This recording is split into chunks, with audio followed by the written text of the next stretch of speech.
네, 안녕하세요. 여러분들 반갑습니다. 금융과 에너지 업종을 누구보다 쉽게 알려주는 데이어 멘토 권영철입니다. 오늘 LS 에코에너지라는 기업 리뷰해보도록 할 텐데요. 일단 LS 에코에너지 같은 경우 기존 사업으로 이 전력통신 케이블 사업을 영위하고 있었고, 그리고 신사업으로 히토리와 해저 케이블을 한다라고 밝힌 기업이긴 한데요. 제가 오늘 말씀드릴 주제는 상승 수급의 주체는 외국인이다라는 주제로 말씀을 드리려고 하는데, 이 LS 에코에너지가 작년 7월부터 상승을 했었잖아요. 그때 당시에는 히토류와 해저 케이블에 대한 기대감 때문에 올라갔었던 거고, 그리고 올해 4월 19일부터 29일부터 상승했었던 때는 AI와 엮이면서 기존 사업에 대한 모멘텀으로 상승을 했었죠. 그래서 이때부터의 상승 주체는 결국에는 외국인의 수급이었는데요. 그 외국인의 수급 중에서 이 거래원은 도대체 어디일까? 이 부분에 대해서 좀 말씀을 드리려고 하거든요. 일단 처음에는 제가 이 기존 사업에 대한 모멘텀에 대해서 말씀을 드릴 거고요. 마지막에 차트 설명 때 이 수급 주체에 대해서 말씀을 드리려고 합니다. 그래서 같이 한번 확인해 보면서 천천히 얘기 나눠보도록 할 텐데요. 먼저 시작하기 전에 저희 대기업 채널에 오시면은 모든 종목들을 커버해 드리고 있으니까 찾아와 주시면 정말 감사하겠고, 제 영상도 끝까지 지켜봐 주시면서 댓글로 궁금하신 것들 남겨주시면은 다음 영상에서 말씀을 드리도록 하겠습니다. 그러면 LS 에코에너지 바로 보도록 할게요. 일단 LS 에코에너지 같은 경우는 제가 지속적으로 말씀을 드리지만 이 해저 케이블과 히토류에 대해서 신사업을 추진을 하면서 제2의 성장 모멘텀이 되면서 작년 7월부터 상승을 한 바가 있었죠. 이 해저 케이블 같은 경우는 러시아 우크라이나 전쟁이 발발하면서 유럽 같은 경우 러시아 가스 밸브가 잠길 것을 우려해서 에너지 안보가 대두되는 상황이었거든요. 그래서 이 해상 풍력을 발전을 꾀하는 나라가 상당히 많아졌죠. 이러한 부분에서 해상 풍력 발전으로 전기가 생산이 된다고 한다면 바다에서 육지로 대규모로 전력을 끌어다 올 수 있는 해저 케이블이 많은 관심을 받고 있었고요. 그리고 히토류 같은 경우 첨단 산업인 반도체, 2차 전지에 들어가는 만큼 상당히 전략 자산이죠. 근데 이 히토류 생산량 1위 국가가 바로 중국인데, 이 미국에서 중국의 성장을 억제하기 위해서 트럼프 때는 이 무역 전쟁을 한 만큼 중국에 상당한 압박을 가하고 있었고, 그리고 지금 현재 바이든도 마찬가지죠. 바이든도 현재 중국에 관세 부과를 하면서 상당히 압박을 가하고 있는 상황입니다. 이에 맞서 중국은 전략 자산인 히토류를 무기화하고 다른 국가에 수출을 금하는 전략을 많이 세우곤 했는데, 여기서 우리 한국 같은 경우 히토류 의존도가 80%에 달하는 만큼 중국 의존도가 상당해요. 그렇다 보니까 이 중국에서 히토류를 수출 금지한다라고 한다면 우리나라 기업들이 상당 부분 손해를 볼 수밖에 없는 입장이죠. 그래서 LS 그룹도 마찬가지로 2차 전지를 하는 이 자회사들이 있기 때문에 이 문제점을 타파하려고 이 베트남 광산 업체와 히토류 산암을 계약을 한 바가 있었고, 그걸로 인해서 기대감 때문에 상승을 한 바가 있었죠.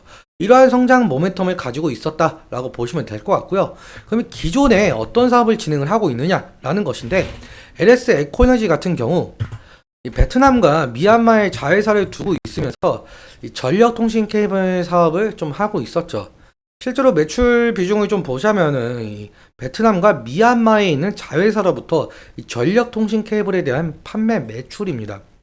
사실 이러한 전력 케이블 같은 경우 지금 현재 AI 산업과 엮이면서 지금 상당한 모멘텀을 가지고 있는데요. 근데 사실 이 전력 케이블 같은 경우 구리가 들어가고 있기 때문에 제품 가격 상승으로 이 기존 사업에 대한 매출에 더욱더 매출 쪽으로 도움이 될 가능성이 생겼어요. 지금 구리 가격이 상당 부분 지금 상승 중에 있는데, 이렇게까지 구리 가격이 상승한 이유는 결국 여러분들도 아시다시피 AI 산업 확장이에요. 이 AI 시장이 커지게 되면서 필요하게 된 전력 인프라만 구축을 위한 전선의 수요 증가, 그리고 전선 수요 증가에 따른 구리 수요 증가, 이 이유로 인해서 구리 가격이 상당 부분 많이 상승했던 걸로 보이고 있고, 그런데 사실상 이 구리의 수요가 증가가 됐으면 그에 맞춰서 이 공급량도 늘린다면 가격은 이만큼까지 뛰진 않았을 거라고 생각이 들고 있습니다. 이 자료 같은 경우 전 세계 구리 생산량인데 2023년도부터 챗 GPT로 인해서 이 AI 산업이 확장이 되었는데, 근데 2022년 대비 2023년 같은 경우 사실상 구리 생산량이 그렇게 늘고 있지는 않았어요. 그리고 2024년 구리 생산량 추정치도 마찬가지로 2023년에 비해서 뭐 그다지 늘어나고 있는 형편은 아니죠. 이 평만 봤을 때는 구리 매장량이 점점 고갈되면서 채굴을 못하는 걸로 보이고 있겠지만 사실 구리 같은 경우 아직 지구에 많이 남아 있는 상황입니다. 제일 큰 문제는 이 캐내기가 상당히 어려워지고 있다는 점이고, 지금 이게 구리 광석인데 이 구리 광석 같은 경우 사실 오래전에 광석 대비 구리의 양이 1.2%였습니다. 근데 현재는 0.72%까지 좀 떨어졌다는 통계도 있을 만큼 지금 광석 대비 구리 양이 현저히 적다 보니까 더욱더 이 구리 광석을 캐내기 위해서 인력과 돈이 더 많이 들 수밖에 없는 사실이죠. 이처럼 구리 수요가 증가하는 데 비해 공급은 한없이 적어지니까 구리 가격이 상승을 하고 있고, 사실적으로 지금 현재 이렇게 구리 가격이 상승을 한다라고 해도 이 원재료 가격이 상승을 하다 보니까 제품의 가격도 상승할 가능성도 있겠죠. 하지만 제품 가격이 상승을 한다라고 해서 제품 수요가 줄어들 거라고 생각을 하겠지만, 여러분들도 아시다시피 지금 현재 AI 산업으로 인해서 이 전력 인프라만 구축이 시급합니다. 그렇기 때문에 제품의 수요는 줄어들 가능성보다는 더욱더 늘어날 가능성이 있겠죠. 그렇다면 이 매출적으로도 도움이 될 것이고, 그렇다면 주가에도 긍정적으로 나타낼 가능성이 있다라는 겁니다. 그럼 차트 보면서 또 외국인 수급 이 부분에 대해서 좀 말씀을 드리려고 합니다. 함께 보도록 할게요. 일단 오늘 이 LS 에코에너지의 지금 주가를 보시면은 지금 마이너스 2.88% 정도 빠지고 있고, 지금 저가 부분은 3.5%까지 빠진 부분을 볼 수가 있죠.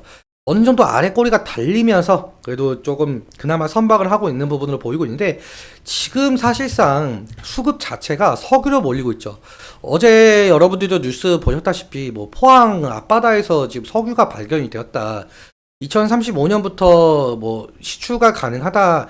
거기다가 140억 배럴 정도 있다라고 밝혀졌었는데, 그래서 지금 수급 자체가 석유로 몰렸다 보니까 지금 전기 기업들에 대해서 좀 수급이 좀 많이 떨어지고 있는 상황입니다.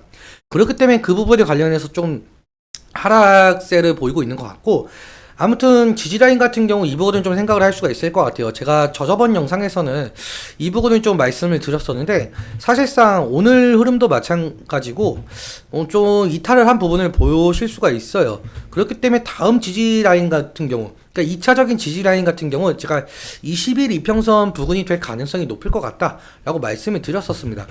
오늘 흐름 같은 경우도 20일 이평선을 좀 지지해주는 듯한 흐름으로 보이고 있죠. 그렇기 때문에 20일 이평선 부근을 좀 지지라인으로 삼아주시고, 만약에 20일 이평선을 이탈을 할 시에는 다음 지지라인 같은 경우 60일 이평선 부근이 될 가능성이 높을 것 같은데, 사실상 20일 이평선과 60일 이평선 간의 이격도가 상당하다 보니까 이탈 시에는 리스크적인 관리는 좀 필요할 것으로 보이고 있어요. 그리고 오늘 제가 좀 말씀을 드리고 싶은 거는 이 수급적인 측면에 대해서 말씀을 드리고 싶은데, 지금 이 AI 산업과 엮이면서 상승했던 날이 4월 29일이거든요. 이때 상한가를 갔었잖아요. 그래서 제가 이 보시면은 4월 29일부터 기간을 설정을 했어요. 4월 29일부터 설정을 하고 수급적인 것을 보니까 지금 외국인 같은 경우 115만 주 정도 매수를 하고 있고, 지금 기관 같은 경우는 85만 주 매도, 개인은 11만 주 정도 매도를 진행을 하고 있죠. 그래서 외국인의 매수세가 상당하다 보니까 이 외국인의 매수세 상당 부분 중요하다라고 말씀을 드리고 싶은데, 그럼 외국인 중에서 도대체 어느 거래원을 통해서 지금 매수 중에 있느냐라고 해본다면, 오늘 같은 흐름은 지금 JP모건 서울에서 54,000주 정도 매수가 진행되고 있어요. 그리고 지금 오늘 아침에는 JP모건이 한 10,000주 정도 매도를 했는데, 오늘 합하면 대략 한 40,000주 정도 매수를 하고 있다라고 볼 수가 있을 것 같아요. 조금 더 좀 넓게 보자면은, 지금 JP모건 서울에서 4월 29일 일자로 순 매수가 58만 주 정도 돼요. 그리고 신한투자증권에서 88,000주 정도 매수 중에 있고, 나머지 부분은 지금 매도 중에 있는 것으로 보이고 있는데, 일단 매도세가 제일 강한 이 거래원 같은 경우 NH투자증권이죠. 일단 31만 주 정도 매도 중에 있는데, 근데 NH투자증권의 이 매도세를 지금 JP모건에서 좀 더 계속적으로 받아주고 있는 모양새이죠. 그렇다 보니까 이 JP 모건 서울에서 이 매수세가 지속적으로 나오고 있는지 아니면 이 58만 주에 해당되는 매도세가 나오고 있는지 그 부분을 좀 중점적으로 확인을 해야 될 듯 싶습니다. 이 부분 같은 경우 제가 지속적으로 말씀을 드리려고 하는데요. 그래서 오늘은 일단 여기까지 말씀을 드리면서 오늘 내용 여러분께 도움이 되셨다면 구독과 좋아요 부탁드리고, 그리고 말씀드린 내용과 차트적인 부분에 대해서는 제 개인적인 견해가 많이 껴있다 보니까 여러분들의 주관적인 견해와 함께 투자를 현명한 선택하셨으면 좋겠습니다. 오늘도 시청해주셔서 감사하고 지금까지 멘토 권혁철이었습니다. 감사합니다.